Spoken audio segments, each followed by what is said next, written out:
Sinon, vous avez été nombreux à réagir à ma story là où je pousse un petit coup de gueule.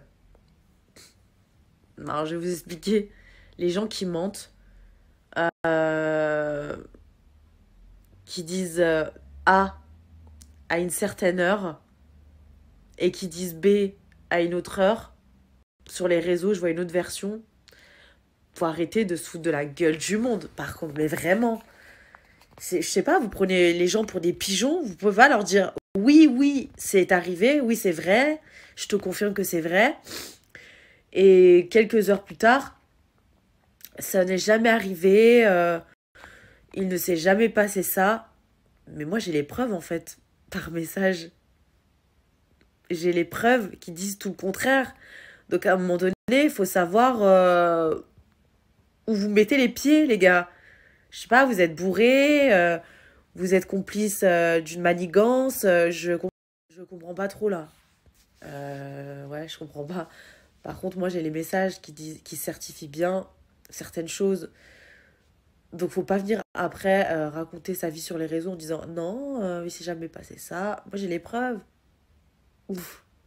Des messages que je ne divulguerai pas bien évidemment, mais le foutage de gueule ça va 5 minutes par contre.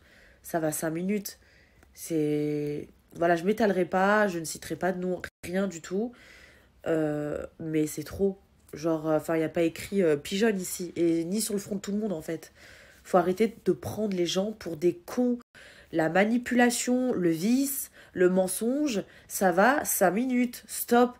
Il y a des gens malheureusement qui sont naïfs et qui se font berner. Moi là pour le coup, bah j'ai pas été naïve parce que voilà, j'ai plongé dedans parce que ça me paraissait tellement réel et encore j'ai eu des doutes au début, mais j'ai eu la confirmation.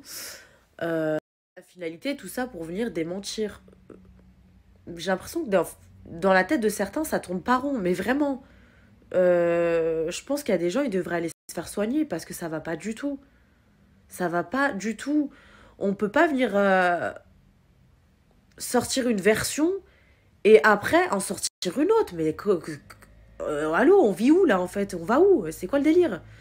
Non, non, mais ça va pas du tout. Franchement, il y a des gens, il faut vraiment aller, mais allez vous faire soigner, mais réellement.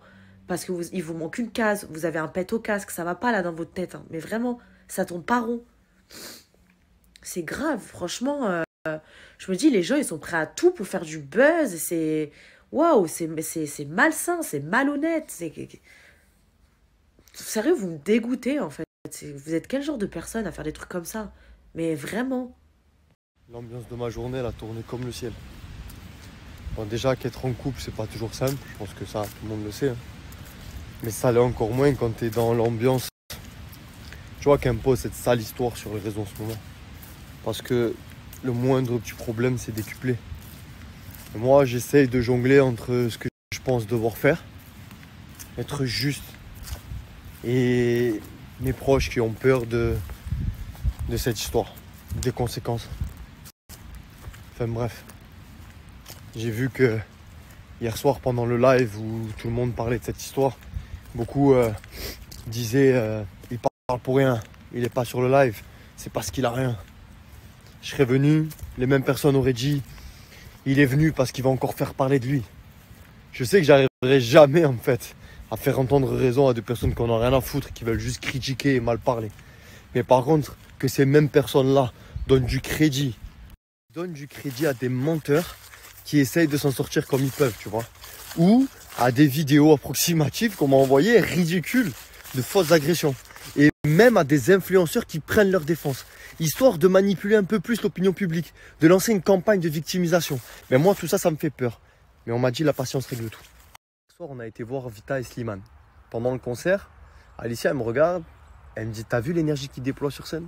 Imagine, ça a été une mauvaise journée. Ils ont une mauvaise nouvelle. Dans leur famille, dans leur couple, il y a un truc qui ne va pas. Ils ne peuvent pas prendre leur micro devant des milliers de personnes qui ont acheté leur place et dire j'ai la gastro, flemme du concert, rentrez tous chez vous. C'est pas possible. Mais c'est un peu ce qu'on vit en tant qu'influenceur. Mon métier à moi aujourd'hui, c'est de prendre mon téléphone, de parler, de montrer, de vous présenter des marques avec qui j'ai accepté de collaborer parce que les produits me plaisent, parce que je les utilise et ceux même les mauvais jours, ceux où j'ai envie de poser mon téléphone. Parce que je dois savoir faire la part des choses. L'avantage qu'on a, nous, c'est qu'on peut se confier à vous, vous dire comment on se sent. Même les mauvais jours, tu vois.